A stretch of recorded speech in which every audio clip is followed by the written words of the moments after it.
Greetings and welcome to the Astronomy Picture of the Day podcast. Today's picture is titled Six Moons of Saturn. So, what do we see here? Well, Saturn has hundreds of moons, and in fact, nearly 300 that have been confirmed at this point. Now, many of those are very tiny, things that are only a kilometer or two in size. However, it does have one very large moon, and that is the large moon Titan. Now, Titan is visible in this image off to the lower right-hand side there, and is labeled, of course, with its name Titan. Now, Titan is one of the 7 large moons in the solar system. 7 large moons, 4 of those large moons are around Jupiter, but Saturn and Neptune each have one, as of course does our own Earth. Those are the very large moons, but there's a lot of other moons there. And again, many of Saturn's are tiny, but there's also a number of middle-sized moons, which are labeled here as well.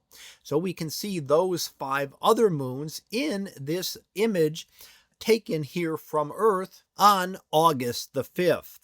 Now, Titan was the first of these moons to be discovered, and was actually discovered back in 1655, only a few decades after the development of the telescope and the first detection of moons back in around 1610 by Galileo.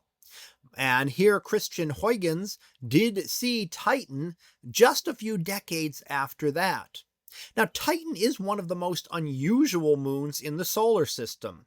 It is larger than our moon, but it does have a significant atmosphere. In fact, it has an atmosphere denser than Earth's. How can it do that when our moon has no atmosphere? Well, the difference has to do with where they're located in the solar system.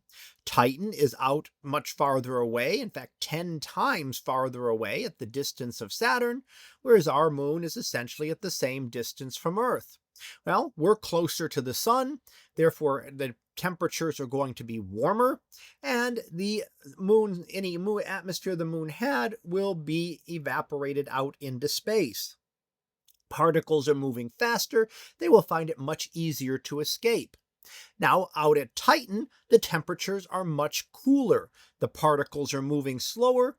So Titan, even though it is similar in size to our moon, can actually hold on to things like nitrogen gas and methane, giving it a very thick atmosphere. Again, about 1.5 times the thickness of Earth's. And it is also the only object in the outer solar system of the planets and moons that we have ever landed on. And that was by the Huygens lander, named after the discoverer of Titan, and did explore that world for a short period of time. It landed there back with the Cassini mission and was able to give us some images and confirm the existence of liquids on the surface, making Titan also the only moon that has a liquid on its surface, and the only object other than Earth that is known to have a liquid on its surface. So Saturn, some of the other moons can be also very interesting, have some interesting features, but they are all significantly smaller than our own moon and Titan. And of course, we see Saturn with its distinct ring structure, very prominent rings there, and the gap that is visible between the rings actually caused by resonances with these moons. So these moons not only orbit Saturn, but they also give shape and structure to Saturn's rings. Some moons can replenish the ring particles, and others can cause the patterns that we see of lighter and darker areas by their gravity as they orbit around Saturn as well. So that was our picture of the day, titled 6 Moons of Saturn.